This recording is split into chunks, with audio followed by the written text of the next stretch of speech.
Hello నమస్తే, welcome to reality check. ఆంధ్రప్రదేశ్లో మద్యం అంశానికి సంబంధించిన రాజకీయ ప్రకంపనలు చూస్తున్నాం. మద్యం కుంభకోణం అంటూ ప్రభుత్వానికి సంబంధించిన మీడియా చెప్తుంటే మద్యం అంశంలో అసలు కుంభకోణానికి అవకాశం ఎక్కడుంది అంటోంది వైఎస్ఆర్ కాంగ్రెస్ పార్టీ. వైఎస్ఆర్ కాంగ్రెస్ పార్టీకి సంబంధించిన ముఖ్య నేతల అరెస్టులు వరుసగా జరుగుతున్నాయి. మద్యం కుంభకోణానికి సంబంధించి చెవిరెడ్డి భాస్కర్ రెడ్డి అరెస్ట్ చూసాం ఇప్పటికే. తాజాగా మిథున్ రెడ్డి, వైఎస్ఆర్ కాంగ్రెస్ పార్టీకి సంబంధించిన ముఖ్య నేత ఎంపీ మిథున్ రెడ్డి అరెస్ట్ కూడా చూసాం.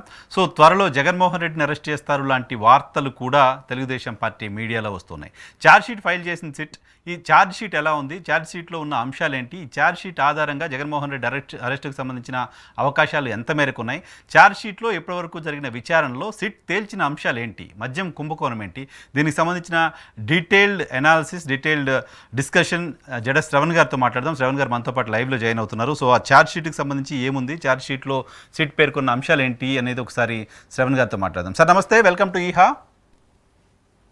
వెరీ గుడ్ ఈవినింగ్ అండి. యా సరే, ఏంటి ఛార్జ్ షీట్ చూసిన తర్వాత what is your first impression?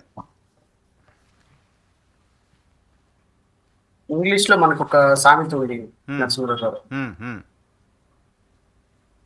They dug the hill and caught the rat. అంటే తెలుగులో చెప్పాలి అంటే కొండను తవ్వి ఎలుకని పట్టారు సామెత. వన్ వర్డ్ ఆన్సర్ చెప్పాలంటే అంతేనా? నేను అనుకోవటం ఎలుకని కూడా పట్టలేదు.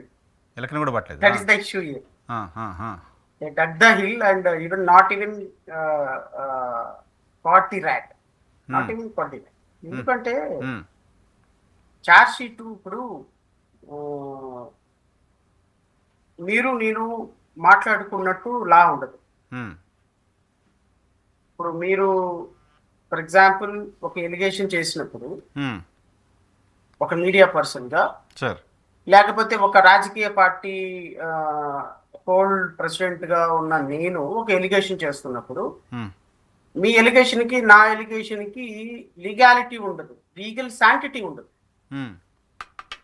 ఎందుకు అంటే వాక్ స్వాతంత్రంలో భాగంగా, ప్రజాస్వామ్య ప్రాథమిక హక్కుల్లో భాగంగా మీకు అనిపించింది పలానా వ్యక్తి చేసి ఉండొచ్చేమో, పలానా వ్యక్తి చేశాడు, పలానా వ్యక్తి చేయడానికి ఇంకో నా దగ్గర ఈ విధమైనటువంటి సమాచారం ఉందని మీరు చెప్తారు. రాజకీయ పార్టీగా మేము కూడా పలానా వ్యక్తి అధికారంలో ఉన్న వాళ్ళు ఎంత డబ్బులు తీసుకున్నారు, అంత డబ్బుల్లో ఉన్నారని చెప్తా ఉంటాం. సో మీడియా కావచ్చు, రాజకీయ పార్టీలకు కావచ్చు, సామాన్యులు కావచ్చు, చర్చించుకునే వాళ్ళకి రూల్స్, రెగ్యులేషన్స్, ఒక ప్రొసీజర్, ఒక చట్టం ఏ ఉండదు. ఓకే, ఎందుకు అంటే మనం మాట్లాడతాం because it is a part and parcel of our fundamental right of freedom of expression కావచ్చు, ఇంకోటి కావచ్చు. కానీ ఒక చట్టం చేసేటువంటి ఆరోపణ అలా ఉండకూడదు, ఒక ప్రభుత్వం చేసేటువంటి ఆరోపణ అలా ఉండకూడదు, ప్రతిపక్షం చేసేటువంటి ఆరోపణ అలా ఉండొచ్చు. 2019లో జగన్మోహన్ రెడ్డి చంద్రబాబు నాయుడు 6 లక్షల కోట్ల రూపాయలు దోచుకున్నారు అని గత ప్రభుత్వం ఆరోపణ చేసిన, ఇప్పుడు 3,500 కోట్ల రూపాయలు దోచుకున్నాడు జగన్మోహన్ రెడ్డి అని ఈ ప్రభుత్వం ఆరోపణ చేసిన, ఏ ఆరోపణ చేసినా ప్రతిపక్షాలుగా ఉన్నప్పుడు ఆరోపణ చేసేది వేరు, పాలక పక్షంలోకి వచ్చి ప్రభుత్వాలుగా ఏర్పడి పోలీసుల ద్వారా, సిట్ ద్వారా, న్యాయస్థానాల ద్వారా, లేకపోతే వ్యవస్థల ద్వారా ఇన్వెస్టిగేషన్ చేయించి ఒక ఛార్జ్ షీట్ రూపంలో కోర్టులో జమ చేసినప్పుడు, కోర్టులో దాన్ని పొందుపరిచినప్పుడు దానికి ఉండే శాంటిటీ వేరు. ఎగ్జాక్ట్లీ ప్రభుత్వం ఇప్పుడు చేసిన ప్రొసీజరు ఎలిగేషన్ లా ఉందా, అలా డాక్యుమెంటెడ్ ఎవిడెన్స్గా ఉందా? నేను మొట్టమొదటి స్టేట్మెంట్లోనే నా ఇంటెన్షన్ ఏంటో మీకు రివీల్ చేశాను. కొండను తవ్వి ఎలుకని పట్టాలి, కానీ ఎలుకని కూడా పట్టలేదు వీళ్ళు.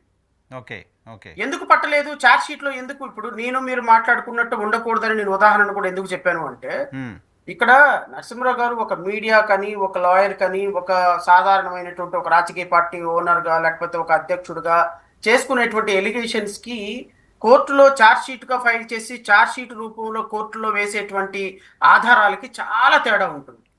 ఇప్పుడు ఈ కంప్లైంట్ నేపథ్యం ఏంటి, ఎందుకు నేను ఇంత పెద్ద స్టేట్మెంట్ వాడాను, దీంట్లో నేను జగన్మోహన్ రెడ్డిలో లిక్కర్ కుంభకోణం జరిగిందా లేదా, 3,500 కోట్ల రూపాయలు ఫ్లో అయినాయా లేవా, నిజంగానే గత ప్రభుత్వంలో లిక్కర్ స్కామ్ జరిగిందా లేదా, ఎవరెవరికి డబ్బులు వెళ్ళినాయి అనే దాని మీద నేను పూర్తిగా కన్క్లూజన్ ఇవ్వడానికి నేను సిద్ధంగా, నేను ఇక్కడ లేను.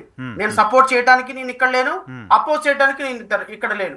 ఎందుకంటే గత ప్రభుత్వంలో 2014 నుంచి 19 వరకు జరిగినటువంటి కుంభకోణాల్లో చంద్రబాబు నాయుడు కేసు పెట్టినప్పుడు, చంద్రబాబు నాయుడు మీద కేసు పెట్టినప్పుడు ప్రభుత్వాలు కేసు పెట్టడం ఆ సందర్భంలో కూడా నేను చంద్రబాబు నాయుడు సపోర్ట్ చేశాను. అవును. చంద్రబాబు నాయుడు ఎందుకు సపోర్ట్ చేశాను అంటే, మీరు ఒక ముఖ్యమంత్రి స్థాయి అధికారిని అరెస్ట్ చేసినప్పుడు, ఒక ముఖ్యమంత్రి స్థాయి రాజకీయ నాయకుడిని అరెస్ట్ చేసినప్పుడు, ఒక ముఖ్యమంత్రి స్థాయి వ్యక్తిని, వ్యవస్థలో అత్యంత కీలకమైనటువంటి వ్యక్తిని అరెస్ట్ చేసేటప్పుడు, జస్ట్ లైక్ దట్ ఒక వేగు ఇన్ఫర్మేషన్ తోటి, వేగు ఎలిగేషన్ తోటి అరెస్ట్ చేస్తే అది మన వ్యవస్థకే నష్టం. అది మన వ్యవస్థకి నష్టం, రాజకీయ వ్యవస్థలకి నష్టం. రేపొద్దున మన రాష్ట్రాల మీద మిగతా రాష్ట్రాలు యావగింపు చేసుకుంటాయి. దీనిలో ఇన్వాల్వ్ అయినటువంటి ఐపీఎస్ ఆఫీసర్ని, ఐఏఎస్ ఆఫీసర్స్ ని, వీళ్ళందరినీ మీరు ఒక సిస్టమ్ లో పాములుగా కదుపుతున్నారు. ఈ రోజు ఇప్పుడు కసిరెడ్డి కావచ్చు, వాసుదేవరెడ్డి కావచ్చు, వీళ్ళందరూ కూడా చార్జ్ షీట్ లో ఉన్న వాళ్ళందరూ ఒక ఉన్నతమైనటువంటి అధికారులు, ఉన్నతమైనటువంటి ఐఏఎస్ని, ఐపీఎస్ని, అధికారుల్ని, ముఖ్యమంత్రుల్ని, మంత్రుల్ని, ఎంపీలని, ప్రజాప్రతినిధులను తీసుకొచ్చి మీరు ఒక వేగ్ ఎలిగేషన్లతోటి, ఒక ఆధారపూరితమైనటువంటి ఊహాజనితమైనటువంటి ఆరోపణలతోటి మీరు ఛార్జ్ షీట్ లో పొందుపరచడం కరెక్ట్ కాదు. దీనివల్ల మన వ్యవస్థ ప్రతిష్ట నష్టపోతుంది అనేది నా పాయింట్. స్టేట్ ఇమేజ్ కూడా కదా, స్టేట్ ఇమేజ్ కూడా నష్టపోతుంది. గత ప్రభుత్వంలో చంద్రబాబు నాయుడు గారు స్కిల్ కుంభకోణంలో తప్పు చేయలేదు చేసేదే నేనెవరిని సార్ చెప్పడానికి? You are mine to decide. నేను ఒక సాధారణమైనటువంటి ఒక రాజకీయ పార్టీకి సంబంధించినటువంటి అధ్యక్షుడిగా, ఒక సాధారణమైన న్యాయవాదిగా, నేను ఛార్జ్ షీట్ ఫైల్ చేసిన ప్రతి సందర్భంలో కూడా వీళ్ళు న్యాయస్థానాల్లో శిక్ష పడేటట్టు చేయాలి, ప్రభుత్వాలు అవినీతి అరికట్టాలని నాకు ఉంటుంది. My intention is to see that one should not escape from the legal clutches. Legal clutches లో నుంచి ఎవరు తప్పించుకోవడానికి నేను తప్పించుకోకూడదు. ఎందుకు అంటే, ఒక ఎలిగేషన్ చేసినప్పుడు అందులో ఒక సాధారణమైనటువంటి వ్యక్తి మీద ఎలిగేషన్ చేసి వాళ్ళేదో జస్ట్ లైక్ దట్ ఒక కానిస్టేబుల్, ఒక సిఐ, ఒక ఎస్ఐ ఇన్వెస్టిగేషన్ చేసి ఛార్జ్ షీట్ ఫైల్ చేసి కేసు ఓడిపోతే that is a different issue. కానీ ఒక ఐపీఎస్ బృందం ఏర్పడి కొన్ని సంవత్సరాల పాటు ఒక ఇన్వెస్టిగేషన్ చేసి ఈ రాష్ట్రంలోనే అత్యున్నతమైనటువంటి క్యాబినెట్ కి బాధ్యత వహించేటువంటి ఒక ముఖ్యమంత్రి మీద మీరు ఎలిగేషన్లు చేసి ఛార్జ్ షీట్ ఫైల్ చేసినప్పుడు ఏ విధమైనటువంటి సబ్స్టాన్షియల్ ఎవిడెన్స్ ఉండాలి, డాక్యుమెంటరీ ఎవిడెన్స్ ఉండాలి, ఓరల్ ఎవిడెన్స్ ఉండాలి, సర్కమ్స్టెన్సెస్ ఎవిడెన్స్ ఉండాలి, సపోర్టింగ్ ఎవిడెన్స్ ఉండాలి, డాక్యుమెంటరీ ఎవిడెన్స్ ఉండాలి. బికాస్ 409, 420 అనేది అది ఒక పబ్లిక్ సర్వెంట్ చేసేటువంటి ఒక తప్పు. 409కి లైఫ్ ఇంప్రిజన్మెంట్ పడే శిక్ష ఉన్నప్పుడు దాన్ని పూర్తిగా డాక్యుమెంట్ల రూపంలోనే తీసుకురావాలి బయటికి.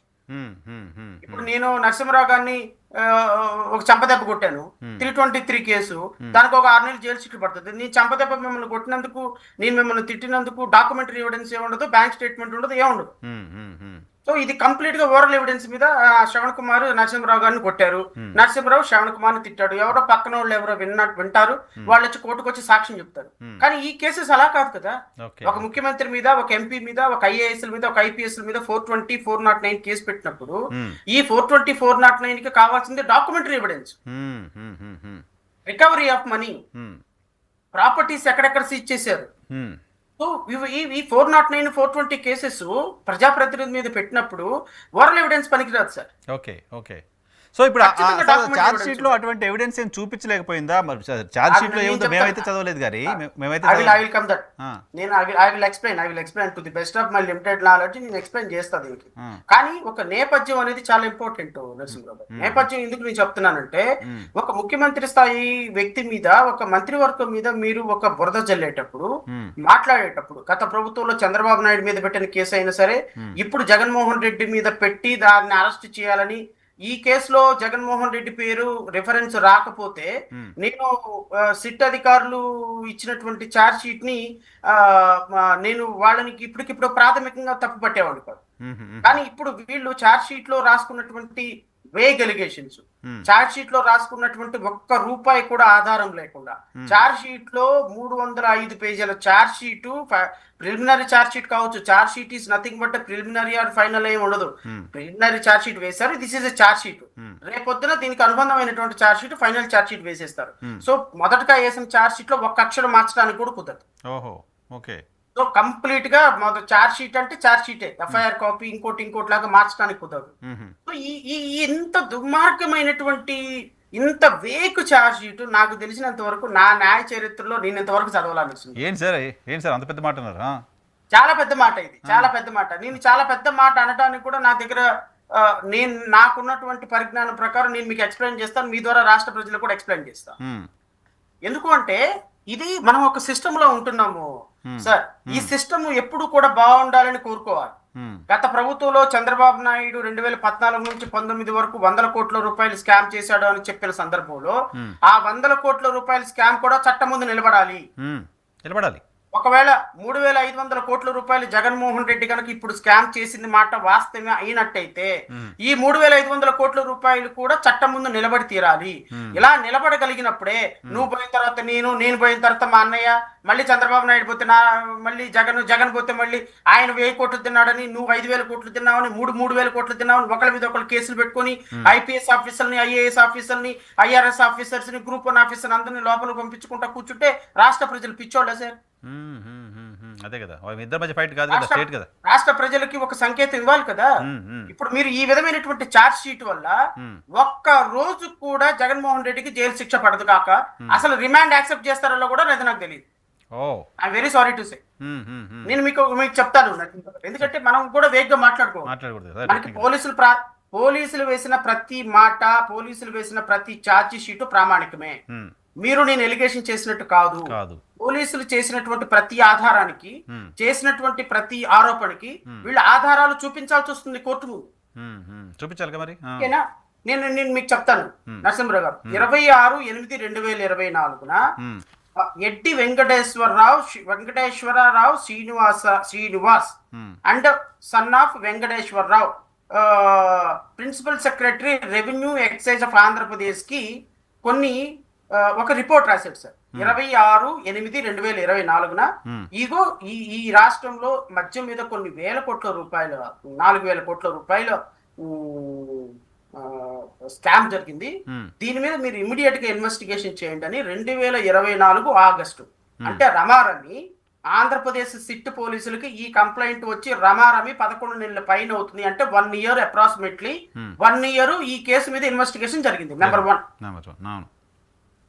1 అంటే ఇదేదో ఈ రోజు నిన్న మొన్న జరిగినటువంటి రిపోర్టో లేదా స్పామ్ ఆఫ్ 1 hour 2 hours ఒక 1-2 days ముందు వచ్చినటువంటి రిపోర్ట్ కాదు sir.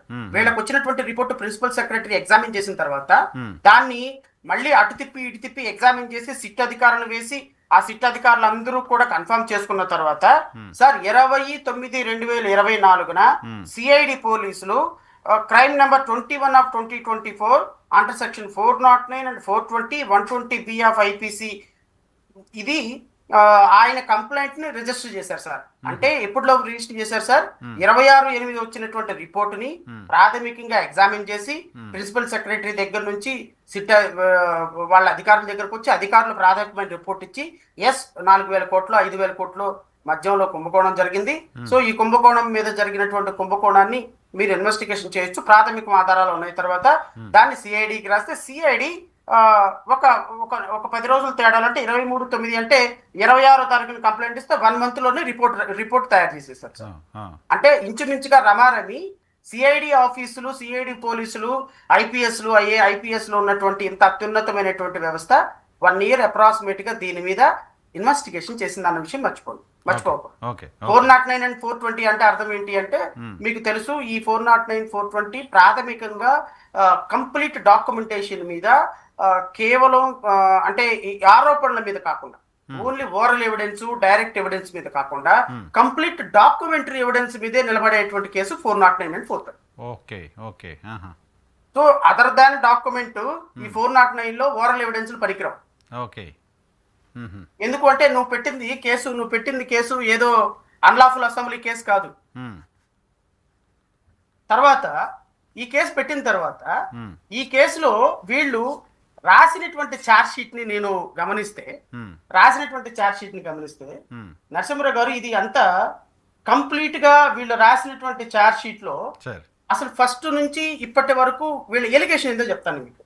Number 1, officials were installed in a key positions to do this bidding of the accused person to act as per their directions. Number 1 ఆరోపణ ఏంటి అంటే ఈ అధికారులు ఎవరైతే ఈ కేసులో రాజశేఖర్ రెడ్డి కావచ్చు, శ్రీధర్ రెడ్డి కావచ్చు, అవినాష్ రెడ్డి కావచ్చు, ముప్పాడ అవినాష్ రెడ్డి కావచ్చు, వీళ్ళందరూ కూడా ఫస్ట్ 2019లో ఎప్పుడైతే ఈ గవర్నమెంట్ మారిందో లిక్కర్ పాలసీ అంటే 2014 నుంచి 19 వరకు లిక్కర్ అంతా కూడా ప్రైవేట్ వ్యక్తుల చేతిలో ఉంది. అవును. గవర్నమెంట్ మారిన తర్వాత ఏమైపోయింది, పాలసీ మొత్తాన్ని చేంజ్ చేసి దీన్ని గవర్నమెంట్ టేక్ ఓవర్ చేసింది. జగన్మోహన్ రెడ్డి ప్రభుత్వం టేక్ ఓవర్ చేసింది. సో ఏ లిక్కర్ రూపాయి అమ్మినా ఆ రూపాయి ప్రభుత్వం అకౌంట్ లోకి వెళ్తుంది తప్ప ప్రైవేట్ వ్యక్తుల దగ్గర ఉండదు. సో 3500 బ్రాందీ షాపులు కావచ్చు, లిక్కర్ షాపులు కావచ్చు, కంప్లీట్ గా ప్రభుత్వ ఆధీనంలోనే ఉంది. కానీ 2014 నుంచి 19 వరకు అమ్మినటువంటి లిక్కర్ సేల్స్ చూసుకుంటే 19 నుంచి 24 వరకు అమ్మిన లిక్కర్ సేల్స్ చాలా ఎక్కువ. ఓకే. గవర్నమెంట్కి వచ్చిన రెవెన్యూ, గవర్నమెంట్కి రెవెన్యూ లాస్ లేదు. ప్రాబబ్లీ 2019 నుంచి 24 వరకు షాపులు ఎక్కువ ఉన్నాయి, మద్యం రేట్లు తక్కువ ఉన్నాయి. 2019 నుంచి 24 వరకు షాపులు తక్కువ ఉన్నాయి, మద్యం రేట్లు ఎక్కువ ఉన్నాయి. ఓకే. సో అందువల్ల గవర్నమెంట్ కి ప్రాఫిట్ వచ్చింది. సో గవర్నమెంట్ కి లాస్ లేదు. కానీ ఇక్కడ వీళ్ళు చెప్పేటువంటి చార్జ్ షీట్ లో చెప్పేది ఏంటంటే, అసలు ఫస్ట్ ఈ పాలసీ నెంబర్ 1, ఈ పాలసీలో డిస్టిలరీ దగ్గర నుంచి కిక్ బ్యాక్ డబ్బులు తీసుకోవడానికి ఫస్ట్ లోనే వీళ్ళు పాలసీని మార్చడానికి వాళ్ళకి సంబంధించిన అధికారుల్ని రెస్పెక్టివ్ ప్లేసెస్ లో పెట్టారనేది మొదటి allegation. I don't think so దానికి సస్టైనబిలిటీ ఉందని నేను అనుకోను. ఇప్పుడు ఒక on what basis Praveen Prakash తీసుకెళ్లి ఒక ప్రిన్సిపల్ సెక్రటరీగా వేశారు. ప్రిన్సిపల్ సెక్రటరీగా నేను మొదట్లోనే కిక్ బాక్స్ తీసుకోవడానికి, డబ్బులు తీసుకోవడానికి ప్రిన్సిపల్ సెక్రటరీని అక్కడేసాను, వాసుదేవ్ రెడ్డిని ఇక్కడేసాను, సుబ్బారావుని ఇక్కడేసాను, వెంకట్రావుని ఇక్కడేసాను అనేది it is not illegal or improper. So మీరు రేపొద్దున క్రైమ్ ని కనెక్ట్ చేయడానికి ఈ వాదన ఉపయోగపడవచ్చేమో తప్ప mere posting a particular person in a particular person is not illegal. Okay. Number 1. Number 2, the entire policy was changed to ensure that the entire process of liquor trade would now be controlled manually. So అంతవరకు ఉన్నటువంటి online process ని తీసేసి manual process లో పెట్టారు అనేది ఇంకొక అభియోగం. So overall గా పాలసీని మార్చారు. పాలసీని గవర్నమెంట్ మార్చుకుంటుంది. ఇది ప్రైవేట్ పాలసీ, ఇది గవర్నమెంట్ పాలసీ. మళ్ళీ 2024లో నువ్వు మళ్ళీ లిక్కర్ పాలసీని తీసుకెళ్లి ప్రైవేట్ వ్యక్తుల చేతిలో పెట్టారు. సో పాలసీని మార్చుకోవటం పర్సే ఈస్ నాట్ ఇల్లీగల్.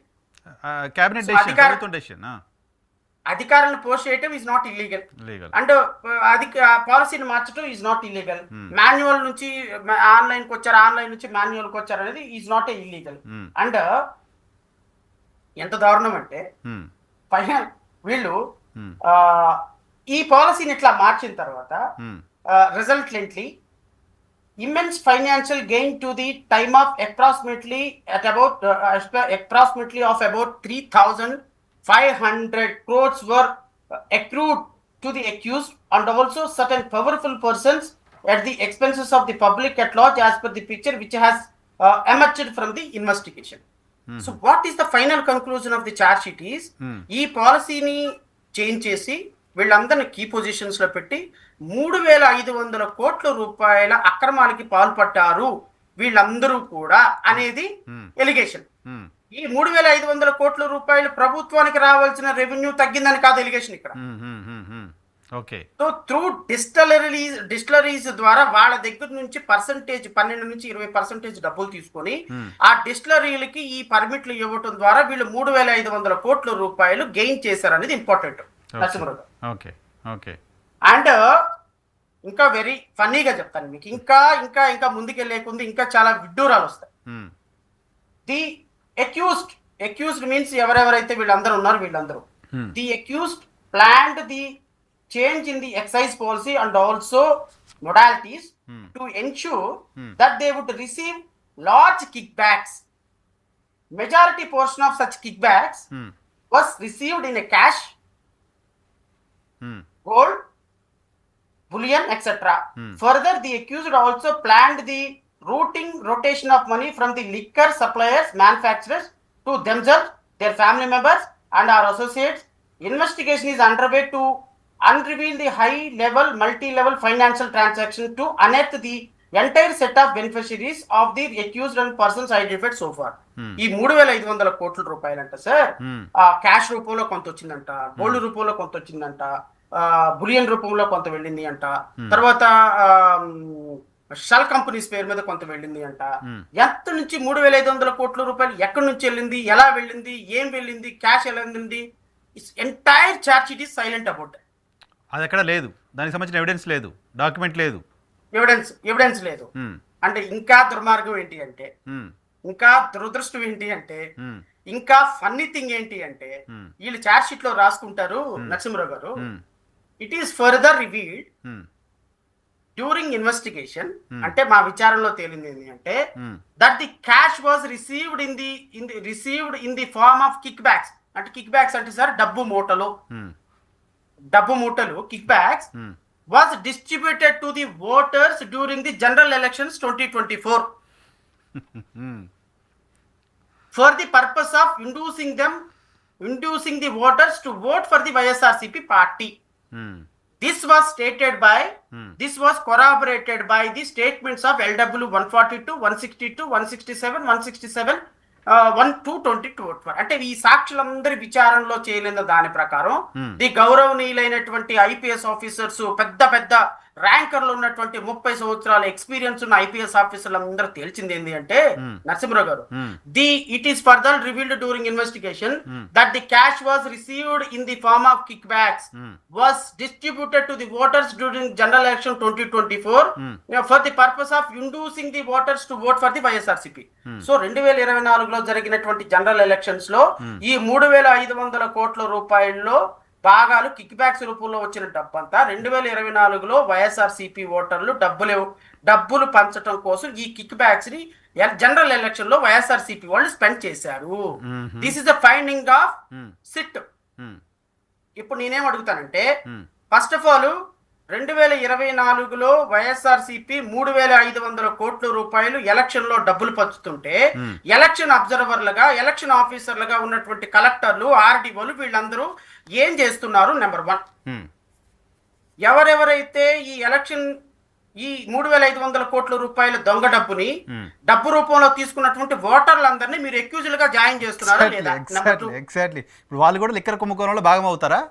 ఇప్పుడు వాళ్ళు బాగా ఎందుకు? ఇప్పుడు నేను ఒక 10 రూపాయలు ఎవరి దగ్గర దొంగతనం చేశాను అనుకోండి సార్, 10 రూపాయలు దొంగతనం చేసుకొచ్చి నేను నీకు దానికి ఇచ్చిన, నీకు ఇష్టం ఉన్నా లేకపోయినా సెక్షన్ 411 ప్రకారం receiving of stolen property is also an offence. Okay okay okay receiving of stolen property is also an offence. But నువ్వు డ్యూరింగ్ ట్రైల్ లో ఏమన్నా నాకు తెలియదు ఇది దొంగ డబ్బు అని, వాళ్ళు ఏదో ఇచ్చారు నేను తీసుకున్నానని చెప్పేసి మీరు ప్రూవ్ చేసుకుంటే తప్ప మీరు బయటకు రావడానికి లేదు. బట్ ఒక్కసారి కనుక స్టోలెన్ ప్రాపర్టీ కనుక నీకు దొరికిందంటే ఇవన్నీ ఎక్కడ వస్తాయి అంటే బంగారపు షాపుల దగ్గర వస్తాయి. నేను బంగారం దొంగతనం చేసి బంగారపు షాప్ వాళ్ళకి అమ్ముతా. నా దగ్గర కూడా ఇలాంటి ఒక కేసు జరిగింది. 20 కేజీల బంగారం ఒకటి దొంగతనం చేసి 5 కేజీల బంగారం ఒక మర్చెంట్కి అమ్మేశాడు. వాడిని కూడా ఎక్యూజుల్ గా చేశాడు. వాడికి మహాప్రభు నాకు అసలు తెలియదు దొంగ బంగారం అని అంటాడు. సరే, what ever it is, receiving stolen property is also an offence కదా. మరి 3,500 కోట్ల రూపాయలు ఫస్ట్ ఓటర్లకు పంచిపెడుతుంటే ఎలక్షన్ కమిషన్ ఏం చేస్తుంది? ఎలక్షన్ ఆఫీసర్లు ఏం చేస్తున్నారు? ఎలక్షన్ అబ్జర్వర్లు ఏం చేస్తున్నారు? మరి ఎలక్షన్ సజావుగా కొనసాగింది, ఇక్కడ డబ్బు ఏమి డిస్ట్రిబ్యూట్ జరగలేదని at the final stage of election process లో డిస్ట్రిక్ట్ కలెక్టర్లు ఈ ఎలక్షన్ కమిషన్ కి ఇచ్చిన అఫిడవిట్లు ఏమవుతాయి? ఎగ్జాక్ట్లీ చెప్పారు కదా, బ్రహ్మాండం ఫ్రీ అండ్ ఫెయిర్ ఎలక్షన్ జరిగింది, ఎలాంటి డబ్బులు లేవు, మద్యం లేదు, ఏం లేదని చెప్పారు కదా. ఇప్పుడు ఈ ఎలక్షన్ ఆఫీసర్లు అందరినీ కూడా సార్ 3,500 కోట్ల రూపాయలు ఎలక్షన్ లో డబ్బులు పంచారని శ్రవణ్ కుమార్, నరసింహరావు చెప్పలేదు. ఇది చెప్పింది ఆంధ్రప్రదేశ్ రాష్ట్ర ప్రభుత్వం సిట్టు.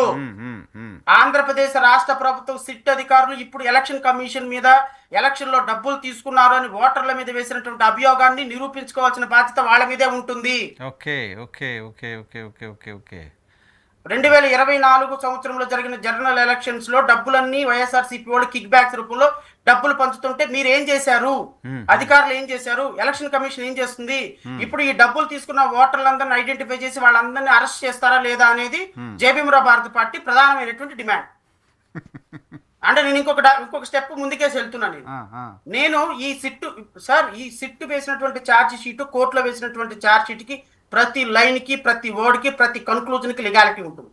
You mind it. ఈ లీగాలిటీని ప్రూవ్ చేసుకోవాల్సిన బాధ్యత కూడా సిట్ అధికారులదే. నేను ఇప్పుడు ఎలక్షన్ కమిషన్ కి లెటర్ రాయబోతున్నా. ఈ 3,500 కోట్ల రూపాయలు వైఎస్ఆర్సీపీ పంచింది, ఎవరెవరికి పంచింది? ఈ పంచినటువంటి వాళ్ళు అధికారులు ఏం చేస్తున్నారు? ఏ కాన్స్టిట్యున్సీలో పంచింది? సిట్ అధికారులు ఇచ్చినటువంటి ఈ 3,500 కోట్ల రూపాయల డబ్బుని ఏ విధమైనటువంటి ప్రలోభాలకి వైఎస్ఆర్సీపీ ఇస్తే మరి మీరు అధికారులు ఏం చేస్తున్నారు? ఎలక్షన్ కమిషన్ ఏం చేస్తున్నారు? దీని మీద ఇన్వెస్టిగేషన్ జరగాలి. లేదా పోలీసు సిట్ అధికారులు సార్ ఇది తప్పుగా రాశామని వాళ్ళైనా ఒప్పుకోవాలి. సో ఈ రెండిట్లో ఏదో ఒకటి జరగాలి. ఇప్పుడు వీళ్ళు సేఫ్ సైడ్ ఎలాగైపోయినారంటే 3,500 కోట్ల రూపాయలు డబ్బు వచ్చిన మాట వాస్తవం. ఎక్కడెక్కడి నుంచి వచ్చిందంట? నిన్న అరెస్ట్ అయినటువంటి వ్యక్తి ఎవరు? మిథున్ రెడ్డి కాదు, మన చెవిరెడ్డి భాస్కర్ రెడ్డి, A38. చెవిరెడ్డి భాస్కర్ రెడ్డి కొడుకు మోహిత్ రెడ్డి, మిస్టర్ చెవిరెడ్డి మోహిత్ రెడ్డి, A39 దీంట్లో A39. And chairman TUDA had provided white colour Toyota car fortune bearing registration number so and so for transportation of cash from Hyderabad to Vijayawada. One Mr. Balaji Kumar Yadav and one Mr. Ramanjelu would accompany to gunman to Chevireddy Bhaskar Reddy to transport cash from Hyderabad and places. It was further revealed that on 1/2/2024 to 2/22/2024 the aforesaid mentioned 3 persons travelled to house of Mr. So and so Prakash, room number 312, landmark apartment, Tadapalli. In the said house, they were given card boxes containing cash of around 8 to 9 crores. అంటే మోహిత్ రెడ్డి హైదరాబాద్ నుంచి విజయవాడ డబ్బులు transport చేసే విషయంలో తీసుకొని వచ్చాడని, రెండోది ఏంటంటే safe houses రూపంలో హైదరాబాద్ లో 100 కోట్ల రూపాయలు దాచిపెట్టారని, తర్వాత ఈ డబ్బులు ఈ టొయోటాలో ఇన్నోవా కార్ లో ట్రాన్స్పోర్ట్ చేశారని, ఇలాగా 100 కోట్ల రూపాయలు ట్రాన్స్పోర్ట్ చేసి చేసి చేసి ఇంకా ఇంకా ఇంకా ఫన్నీ విషయం చదివి వినిపించిన తర్వాత నేను నా విశ్లేషణలోకి వెళ్తాను. From the investigation done so far, para number 119, sir. Sure. From the investigation done so far, it is revealed during the second half of 2019, a meeting of the owners of the distilleries were held, Sajjala Sridhar Reddy, at a hotel Park Hyatt, Hyderabad, where the owners of the distilleries were told to cooperate with the orchestrated sale of liquor by raising planned indents and issuing manual OFS to select suppliers in the state of Andhra Pradesh. During the meeting, the owners were intimated that that if they do not agree to the proposal and no orders will be issued. Such intimidation of kickbacks by threatening them with no issuance of OFS, thereby receiving kickbacks amount to the extortion. Under the threat of loss of business, several distilleries agreed to pay kickbacks at the rate of 12% soon. అంటే business లో threat చేయగానే వీళ్ళు ఏం చేశారు, 12% kick backs ఇవ్వడానికి అంగీకరించారు. Soon the percentage of kick backs was increased of 20% of the base price. ఇక్కడ ఇది చాలా important. The collected amounts were eventually handed over to Kasireddy Rajasekhar Reddy. Okay, 3,500 కోట్ల రూపాయలు ఎలా బండ్ల రూపంలో, బాండ్ల రూపంలో వచ్చింది, బ్యాంక్ రూపంలో వచ్చింది, క్యాష్ రూపంలో వచ్చింది, డివిడెంట్ల రూపంలో వచ్చింది, ఇమూవబుల్ ప్రాపర్టీస్ రూపంలో వచ్చింది, ఏమీ చవటంలా. డిస్టిలరీస్ వాళ్ళు అందరినంటే పిలిచారంట, ఒక చోట కూర్చోబెట్టారంట, థ్రెటన్ చేశారంట, 12 to 20% ఇవ్వమన్నారంట. పాప బిజినెస్ పోతే వాళ్ళు కూడా అంగీకరించారంట. కిక్ బ్యాక్స్ ఇచ్చేసారంట. కిక్ బ్యాక్స్ ఇచ్చేసిన తర్వాత ఈ collected amounts were eventually handed over to the Kasireddy Rajశేఖర్ రెడ్డి. A1 Kasireddy Rajశేఖర్ రెడ్డికి ఇచ్చారంట. Rajasekhar Reddy would then pass the money to Vijayasai Reddy A5. Kasireddy Rajasekhar Reddy Vijayasai రెడ్డికి A5 కి మనీ ఇచ్చాడంట. దెన్ మిథున్ రెడ్డి A4 మిథున్ రెడ్డికి ఇచ్చాడంట. బాలాజీ గోవిందప్ప A33 బాలాజీ గోవిందప్ప, అదే Bharatiya cements director. who would transfer it to former chief minister YS Jaganmohan Reddy. ఎట్లా ట్రాన్స్ఫర్ చేశాడు? జగన్మోహన్ రెడ్డి గారు తాడేపల్లి ప్యాలెస్ కింద టీ స్టాల్ దగ్గర కింద కూర్చొని టీ తాగుతుంటే బాలాజీ గోవిందప్ప వచ్చేసి బ్యాగ్ తీసుకొని వచ్చి జగన్మోహన్ రెడ్డికి డబ్బులు ఇచ్చేసేసి ఆ డబ్బుల్ని ఇంటిలో తీసుకెళ్లి పెట్టుకోమని అంటే ఇంకా ఆయన ఆ డబ్బు పోసుకొని వెళ్ళిపోయి తాడేపల్లి ప్యాలెస్ లో పెట్టుకున్నాడా? అరే, ఒక చీఫ్ మినిస్టర్ మీద నువ్వు ఎలిగేషన్ చేసేటప్పుడు సార్ 1 లక్ష 6 లక్ష కాదు కదా సార్. అదే కదా ఏదో ఉంటారు కదా సార్ ఫామ్. ఏ ఫామ్ లో వెళ్ళింది ఇంత ముందేమో. వినండి చెప్తా. On an average 50 to 60 crores were collected every month. Every month 50 నుంచి 60 కోట్లు ఈ ప్రాసెస్ లోనే జరిగిందంట. ఈ ప్రాసెస్ లో జరిగింది. డిస్టిలరీస్ వాళ్ళు తీసుకొచ్చేసేమో కసిరెడ్డికి ఇవ్వటం, కసిరెడ్డి ఏమో విజయసాయి రెడ్డికి ఇవ్వటం, విజయసాయి రెడ్డి ఏమో మిథున్ రెడ్డికి అంటే బాలాజీకి ఇవ్వటం. వీళ్ళు జగన్మోహన్ రెడ్డికి who would transfer it to former chief minister. Sir, what does mean by transfer, sir? How? What does it mean by transfer? On account కాదు, ఆన్ అకౌంట్ అయితే డాక్యుమెంట్ ఉండాలి. It's not an account. Transfer means what? ఆ, నువ్వు ఒక chief minister స్థాయి, ఒక chief minister మీద నువ్వు ఎలిగేషన్ చేస్తున్నప్పుడు, ఒక చీఫ్ మినిస్టర్ కి ఎవ్రీడే 50-60 crores వెళ్తాయి అని చెప్పినప్పుడు, ఒక చీఫ్ మినిస్టర్ 3,500 కోట్ల రూపాయల ప్రధాన లబ్ధిదారుడు, అంతిమ లబ్ధిదారుడు అని చెప్పినప్పుడు, చీఫ్ మినిస్టర్ దగ్గరికి ఒక్క రూపాయి వచ్చి సేఫ్ గా లాంచ్ అయినట్టు, ల్యాండ్ అయినట్టు నీ సిట్ దగ్గర ఒక్క ఆధారమైన ఉన్నదా అని అడుగుతున్నాను. ఉండాలి కదా. ఏముంటుంది ఇప్పుడు ఇన్ కేస్ వాళ్ళు తీసుకున్న రాజ్ గోవిందప్పో, విజయసాయి రెడ్డో, మిథున్ రెడ్డో వీళ్ళైనా చెప్పు ఉండాలి కదా. వాళ్ళు చెప్తే జస్ట్ ఓవరాల్ స్టేట్మెంట్ వర్త్ ఉంటుందా sir? Overall statement I'm sorry to say Mithun Reddy అను, విజయసాయి రెడ్డి అను, పలానా వాళ్ళు నేను ఆయనకు ఒక 100 కోట్ల రూపాయలు ఇచ్చాను అని చెప్తే సరిపోతుందా? అదే కదా. ఓవరాల్ గా చెప్పే స్టేట్మెంట్. నేను ప్రధానమంత్రి మోడీకి 10 కోట్లు ఇచ్చానని చెప్తాను సార్. నేను ప్రధానమంత్రి మోడీకి 10 కోట్లు ఇచ్చానని చెప్తే సరిపోతుందా సార్? నేను ప్రధానమంత్రి మోడీకి 10 కోట్లు ఇచ్చానని 10 మందిని సాక్ష్యం చెప్పిస్తే సరిపోతుందా నరసింహరావు గారు? Where is money? Where is money sir? ఇప్పుడు జగన్మోహన్ రెడ్డికి వచ్చినటువంటి 3,500 కోట్ల రూపాయలతో 3,000 ఇప్పుడు నేను ఒక మాట చెప్తాను సార్. నార్మల్ గా ట్రయల్స్ ఎలా, నేను లీగల్ పాయింట్ ఆఫ్ వ్యూ లోనే మాట్లాడుతున్నాను. ఎందుకంటే మనం ఏదో వేగ్గా రాజకీయ నాయకులు మాట్లాడినట్టు మాట్లాడుకోవద్దు. ప్రజలకు ఒక మంచి సందేశం వెళ్ళాలి, ప్రజలకి ఒక లీగాలిటీ మీద ఇన్ఫర్మేషన్ వెళ్ళాలి. సార్ నన్ను ఒక నా ఇంట్లో ఒక 20 సవర్ల బంగారం 10 లక్షల డబ్బు పోయింది సార్. నేను వెళ్ళి కంప్లైంట్ ఇచ్చాను. అమ్మా నా దగ్గర ఒక 20 సవర్ల బంగారం 10 లక్షల డబ్బు పోయిందని చెప్పి కంప్లైంట్ ఇచ్చాను. అని మీరే కంప్లైంట్ ఇచ్చారు. మీ ఇంట్లోనే ఒక 10 లక్షల డబ్బు 20 సవర్ల బంగారం పోయింది. ఒక నెల రోజుల తర్వాత పోలీసులు నన్ను పట్టుకున్నారు. నన్ను పట్టుకొని ఏమయ్యా నరసింహారావు వాళ్ళ ఇంట్లో నువ్వు 10 లక్షల డబ్బు 20 లక్షల బంగారం దొంగతనం చేసావు కదా. వాళ్ళు ఏదో 4 దెబ్బలు కొట్టేసరికి సరే సార్ అన్నారు. ఆ 10 లక్షల డబ్బు ఏం చేసావు అని అడుగుతారు. సార్ 1,00,000 రూపాయలు పలానా టీవీ కొన్నా, 1,00,000 రూపాయలు పెట్టి పలానా గేమ్ ఆడా, 1,00,000 రూపాయలు పెట్టి మా ఫ్రెండ్కి ఒకటికి బైక్ కొనిచ్చా, ఇంకా 7 లక్షల రూపాయలు 6 లక్షల రూపాయలు నా దగ్గర ఉంది సార్. వీళ్ళందరూ వెళ్ళి ఆ ఎవరెవరైతే నేను ఖర్చు పెట్టాను నా మనీ అంతా రికవరీ చేసుకుని రావు. కరెక్ట్ చేస్తారు కదా. నెంబర్ 2 నా దగ్గర ఉన్నటువంటి 6 lakhs రూపీస్ తీసుకోవాలి. ఇంకొక 20 సవర్ల బంగారం పెట్టి అదంతా కరిగిచ్చేసి నేను ఫర్ ఎగ్జాంపుల్ ఇది గోల్డ్ వాచ్ చెప్పుకున్నాను. నేనే తినేయను కదా సార్. ఆ ఫామ్ లో ఉన్నది ఏందో పట్టుకుంటే తప్ప నీ మీద చీటింగ్ కేసు 379 థెఫ్ట్ కేసు అవ్వదు sir. Unless there is a recovery from your side, police cannot made simple allegation of that you committed theft అని. అట్లాంటిది నేను జగన్మోహన్ రెడ్డి 3,500 కోట్లు కాదండి, 35,000 కోట్లు తిన్నాడు. ఎజీమా మూమెంట్ అనుకుందాం, 35,000 కోట్లు తిన్నాడు అనుకున్నాం. అసలు 3,500 కోట్ల రూపాయలకి కనీసం 35 రూపాయలు కూడా జగన్మోహన్ రెడ్డి దగ్గర దొరకని పరిస్థితుల్లో ఈ రేపొద్దు నీ ఛార్జ్ షీట్ లో ఏం నిలబడుతుంది ఈ కేసు? అదే కదా. రేపొద్దు నువ్వు ఇప్పుడు 1 year తర్వాత మీకు ఎప్పుడు ఎఫ్ఐఆర్ వచ్చింది? 24/8వ తారీఖున ఎఫ్ఐఆర్ వచ్చింది. ఇన్ఫర్మేషన్ వచ్చింది. Last 1 year what you people did? ఏం చేశారు?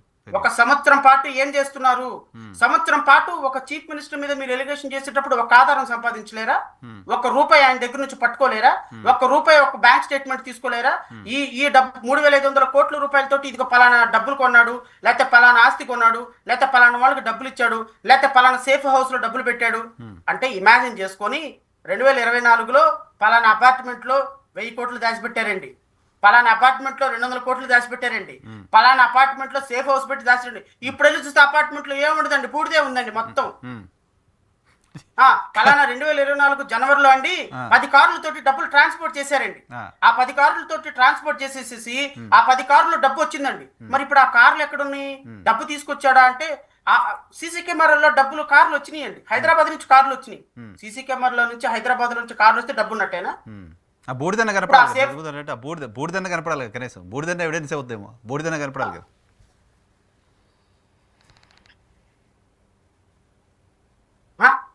అలా కాదు సార్. Hello sir, please. నేనేమంటానంటే కూటమి ప్రభుత్వం సంబంధించిన మీడియా, ఏబిఎన్ కావచ్చు, టీవీ5 కావచ్చు, మహా కావచ్చు, లేకపోతే ముసుగేసుకొని తెలుగుదేశం పార్టీని సపోర్ట్ చేసే కందుల రమేష్ లాంటి వాళ్ళు, ఒక ఇంటలెక్చువల్ బ్రెయిన్స్ అనే మాట్లాడే వాళ్ళు ప్రజలకు వాస్తవాలు చెప్పాలి అంటున్నాను. ప్రజలకు వాస్తవాలు తెలియపరచాలి. మిమ్మల్ని నమ్మి ప్రజలు మీ మీ మీ మీ మీడియాను చూస్తున్నప్పుడు ప్రజలకు మీరు ఒక వాయిస్ గా నిలబడాలి. నిన్న ఒక ఒక ఒక ఒక ఈ మొన్న 3 రోజుల నుంచి దుబాయ్ లో డబ్బులు, దుబాయ్ లో స్టాక్, దుబాయ్ లో ఇళ్ళు, దుబాయ్ లో రిసార్ట్లు, మరి 1 ఇయర్ నుంచి ఏమి సిట్ అధికారులు గడ్డి పీకారు దుబాయ్ వెళ్లకుండా, దుబాయ్ లో నుంచి డబ్బులు తీసుకురాకుండా అని అడుగుతున్నాను. ప్రజల డబ్బు కదా 3,500 కోట్ల రూపాయలు. ఎంత ఎంత ఇప్పుడు ఈ విషయాలన్నీ కూడా తెలుగుదేశం మీడియాలో, ఏబిఎన్ లో, టీవీ5 లో కానీ, మహా టీవీలో కానీ రావు. వాళ్ళు మాట్లాడరు. ఎందుకు మాట్లాడరు? అక్కడ కూర్చున్నటువంటి విశ్లేషకులందరూ కూడా వాళ్ళు ఇచ్చినటువంటి స్క్రిప్ట్ తోనే మాట్లాడేటువంటి వ్యవహారం ఉంటుంది. నేను మళ్ళీ చెప్తున్నాను సార్, చంద్రబాబు నాయుడు గారు అరెస్ట్ అయినప్పుడు ఒక్కొక్క ఛానల్లో నేను 8 గంటల సేపు కూర్చున్నాను. టీవీ5 లో, ఏబిఎన్ లో, I think you are there. 8 గంటల సేపు కూర్చొని నేను చంద్రబాబు నాయుడు గారి అరెస్ట్ తప్పు, ఒక ముఖ్యమంత్రిని ఇంత వేగ్ ఎలక్షన్స్ లో అరెస్ట్ చేయకూడదు, ఆధారాలతో అరెస్ట్ చేయాలి తప్ప ఆధారాలు సేకరించడానికి అరెస్ట్ చేయకూడదు అని చెప్పాను. ఇప్పుడు ఈ రోజు జగన్మోహన్ రెడ్డి అనేటువంటి వ్యక్తి ఒక ముఖ్యమంత్రి, నో డౌట్. ఆయన అన్యాయం చేశాడా, న్యాయం చేశాడా, తప్పు చేశాడా, రైట్ చేశాడా అనేది నేను I'm not going in to that. నేను ఒక లీగాలిటీ ఆస్పెక్ట్ లో, ఒక రాష్ట్ర ప్రభుత్వం ఒక వ్యక్తి తప్పు చేశాడు, ప్రజల డబ్బు 3,500 కోట్ల రూపాయలు తిన్నారు అని అభియోగం చేసినప్పుడు ఆ 3,500 కోట్ల రూపాయలు తప్పు చేసినటువంటి వ్యక్తికి శిక్ష పడే విధంగా వ్యవహరించకుండా కేవలం మరి కిక్ బ్యాక్స్ ఇచ్చినటువంటి డబ్బులు తీసుకున్న A1 అరెస్ట్ చేశారు, మరి విజయసాయి రెడ్డి డబ్బులు తీసుకున్న A5 ఎందుకు అరెస్ట్ చేయలేదు సార్ మీరు? అదే కదా సార్. ఒక నిమిషం. ఇప్పుడు ఈ కొంతమందిని అప్రూవర్ గా మార్చి వాళ్ళతో ఏదో చేపిస్తారు.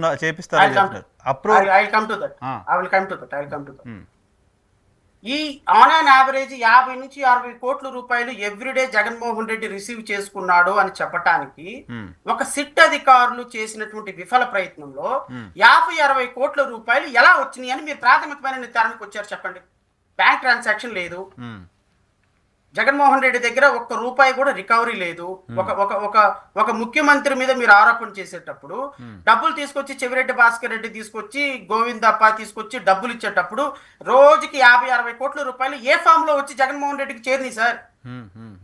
ఆ 50-60 కోట్ల రూపాయలు ఇప్పుడు సేఫ్ గేమ్ ఆడటానికి ఏం చేశారు చెప్పనా? సేఫ్ గేమ్ ఆడటానికి ఈ డబ్బులన్నీ జనరల్ ఎలక్షన్ లో పనిచేశారు. పనిచేసి మధ్య కుంభకోణంలో కోట్లాది మంది ప్రజల్ని భాగస్వాములు చేశారు. మరి ఎలక్షన్ లో డబ్బులు పనిచేసిన తర్వాత రికవరీ డబ్బులు లేనప్పుడు మరి ఏం పెడదామని, ఏం బీకుదామని కేసు పెట్టారు వీళ్ళు. డబ్బులంతా వెళ్ళిపోయినాయి కదా సార్, వెళ్ళిపోయినాయి కదా, డిస్ట్రిబ్యూట్ అయిపోయినాయి. 305 పేజీల్లో ఏం రాశారో తెలుసా? ఏవైతే ఎక్యూజ్డ్ కింద కంపెనీస్ పెట్టినారో ఆ ఎక్యూజ్డ్కి, బంగారం వ్యాపారులకి, థర్డ్ పార్టీలకి, వాళ్ళకి వీళ్ళకి జరిగినటువంటి ట్రాన్సాక్షన్స్ ఒక 60-70 కోట్లు చూపించారు.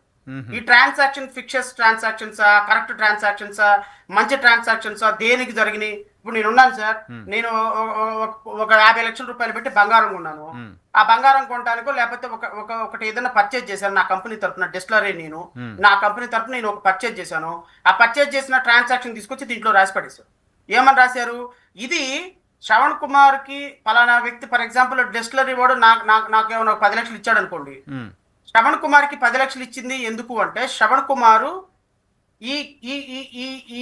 వీళ్ళ దగ్గర నుంచి డబ్బులు వచ్చినాయి అంటే చాలు, వీళ్ళకి కమిషన్ ఇవ్వడానికి, వీళ్ళకి కిక్ బ్యాక్స్ ఇవ్వడానికి శ్రవణ్ కుమార్ కి డబ్బులు ట్రాన్స్ఫర్ అయ్యాయి అని ఈ ట్రాన్సాక్షన్స్, వాళ్ళ day to day regular transactions, వాళ్ళ మొబైల్ ఫోన్ లో ట్రాన్సాక్షన్స్ మొత్తం చేసేసారు. నేను వాళ్ళు చేశారా చేయలేదా, మంచా చెడ్డ నేను అనటంలా, 3,500 కోట్ల రూపాయలు మీరు ఒక ముఖ్యమంత్రికి అంతిమ లబ్ధిదారుడు డబ్బులు ఈయనకు వచ్చినాయి, ఈయన డబ్బులు తీసుకున్నాడు, రోజు ఈయనకి 50-60 కోట్ల రూపాయలు ఈయన చేతికి అందని అన్నప్పుడు ఈయన దగ్గర మీరు ఎందుకు రికవరీ చేయలేదు? ఎందుకు ఈయనకి డబ్బులు ఎలా వచ్చినాయో పట్టించుకోలేదు? ఎందుకు ఎలక్షన్ కమిషన్ కి డబ్బులు పంచుతున్నారు, డబ్బులు పంచాడనే కన్క్లూజన్ కి వచ్చారు? ఈ కిక్ బ్యాక్స్ ఎవరెవరు తీసుకొచ్చారు? కిక్ బ్యాక్స్ మోసిన వాళ్ళు ఎవరు? కిక్ బ్యాక్స్ ని ఆపరేట్ చేసిన వాళ్ళు ఎవరు? ఈ ఓవరాల్ గా ఈ 20% లంచాలు ఇచ్చినటువంటి డిస్టిలరీ ఓనర్లు ఎందుకు మీరు అరెస్ట్ చేయలేదు? వాళ్ళని అరెస్ట్ చేయాలి కదా, కరెక్ట్, వాళ్ళు కూడా కదా, లంచం ఇచ్చినోడు కూడా నేరస్తులే కదా. సో ఈ కాన్స్పిరసీ థియరీలో అరెస్ట్ జరగాల్సినటువంటి వాళ్ళు ఎంతమంది ఉన్నారు? విజయసాయి రెడ్డితో మొదలు పెట్టుకుంటే డిస్టిలరీ ఓనర్స్ దగ్గర నుంచి మొదలు పెట్టుకుంటే, కిక్ బ్యాక్స్ మోసిన వాళ్ళ దగ్గర నుంచి మొదలు పెట్టుకుంటే, ఈ వీళ్ళకి ప్రైవేట్ క్యారియర్స్ గా వర్క్ చేసిన వాళ్ళని పట్టుకుంటే, ప్రతి ఒక్క చోట కొన్ని వందల మంది అరెస్ట్ చేసుకుంటూ వస్తే, నాకు తెలిసి 3,500 కోట్ల రూపాయలు ఎవరెవరికైతే ఎలక్షన్ లో డిస్ట్రిబ్యూట్ చేశారో వాళ్ళందరిని అరెస్ట్ చేస్తే, నాకు తెలిసి భారతదేశంలో జైళ్ళని సరిపో. నేను కోరుతున్నా సిట్ అధికారుల్ని, మీరు ఇమ్మీడియట్ గా 3,500 కోట్ల రూపాయలు లబ్ధిదారులు ఎవరైతే ఉన్నారో ఎలక్షన్ లో, ఆ ఓటర్లందరినీ కూడా మీరు పట్టుకొని వాళ్ళందరి మీద కూడా కేసు పెట్టకపోతే మీ సిట్ అధికారుల మీద న్యాయ పోరాటం చేయడానికి మేము సిద్ధంగా ఉన్నాము. Because we must see this kind of allegations towards the reforms, election reforms. Election reforms గారి 3,500 కోట్ల రూపాయలు ఒక రాజకీయ పార్టీ ఓటర్లకు డబ్బులు ఇచ్చింది అని నువ్వు ప్రాథమికంగా ఛార్జ్ షీట్ లో పొందుపరిచిన తర్వాత, first of all election commission ఇది ఫెయిర్ అండ్ ఎలక్షన్ కాదు అని ఒప్పుకోవాలి. లేదా ఎవరెవరికైతే డబ్బులు ఇచ్చారో వైఎస్ఆర్సీపీ పార్టీ ఎమ్మెల్యేలు ఎవరైతే డబ్బులు ఇచ్చారో వాళ్ళందరి మీద కేసులు కట్టాలి. ఎవరెవరైతే ఈ డబ్బులు డిస్ట్రిబ్యూషన్ జరిగిందో, ఎవరైతే ఓటర్లు డబ్బులు తీసుకొని ఓటేశారో వాళ్ళ మీద ఎంక్వైరీ జరగాలి. ఓవరాల్ గా ఈ కేసు ఏ విధంగా లాజికల్ కన్క్లూజన్కి వెళ్ళాలో ఆ లాజికల్ కన్క్లూజన్కి వెళ్ళకపోతే మాత్రం ఖచ్చితంగా మేము మాత్రం జయభీమరావు భారత్ పార్టీ న్యాయ పోరాటం, రాజకీయ పోరాటం చేయడానికి సిద్ధంగా ఉంది. I'm very clear. Okay right sir, చూద్దాం ఏం జరుగుతుందో ఫర్దర్గా. But thank you very much Shravan గారు మాకోసం సమయం కేటాయించినందుకు. ఇది శ్రవణ్ గారితో పర్టికులర్గా ఈ మద్యం అంశానికి సంబంధించిన ఛార్జ్ షీట్లో ఏముంది, ఛార్జ్ షీట్ నిలబడుతుందా, ఛార్జ్ షీట్లో చెప్పిన అంశాలు ఎలా ఉన్నాయి అనేది శ్రవణ్ గారికి సంబంధించిన ప్రత్యేకమైన విశ్లేషణ. చూస్తూనే ఉండండి.